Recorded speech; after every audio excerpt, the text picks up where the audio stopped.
हा एका श्रीमंत व्यक्तीच्या कॅश फ्लोचा नमुना आहे. उत्पन्न, खर्च, मालमत्ता, कर्ज, उत्पन्न, खर्च, लाभांश, व्याज, घरभाडे, रॉयल्टी, मालमत्ता, शेअर्स, काउंट्स, प्रायमरी नोट्स, स्थावर मालमत्ता, बौद्धिक संस्था आणि कर्ज.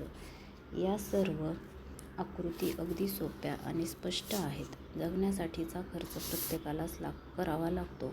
अन्न, वस्त्र आणि निवाऱ्याची गरज प्रत्येकालाच असते. या आकृत्या गरीब, मध्यमवर्गीय आणि श्रीमंत व्यक्तीच्या आयुष्यातील पैशांचा प्रवाह दाखवतात. एखादी व्यक्ती पैशांचे व्यवहार कसे करते, हाती पैसे आल्यानंतर ते काय करतात हे या आकृतीतून स्पष्ट होतं. मी अमेरिकेतील सर्वाधिक श्रीमंत लोकांच्या कथेपासून सुरुवात केली, कारण मला विचारातील दोष सोदाहरण स्पष्ट करायचे आहेत. पैसा सगळे प्रश्न सोडवेल हा विचार म्हणजे सर्वात मोठा दोष आहे.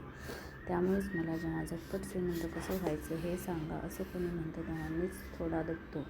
माझ्यावर खूप कर्ज आहे, म्हणूनच मला अधिकाधिक पैसे कमवायचे आहेत हेही मी अनेकदा ऐकतो. किंवा मी कशी सुरुवात करू?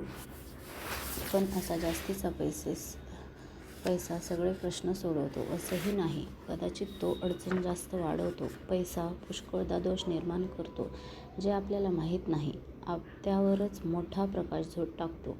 त्यामुळे जेव्हा एखाद्याला लॉटरी, पगारवाढ किंवा वारसा हक्कामुळे अचानक मोठा धनलाभ होतो, तेव्हा लवकरच ते मूळच्या आर्थिक गोंधळाप्रत पोचतात किंवा कदाचित अधिकच खोलात जातात. हा पैसा तुमच्या डोक्यातील कॅश फ्लोचा खर्चातही वाढ करतो.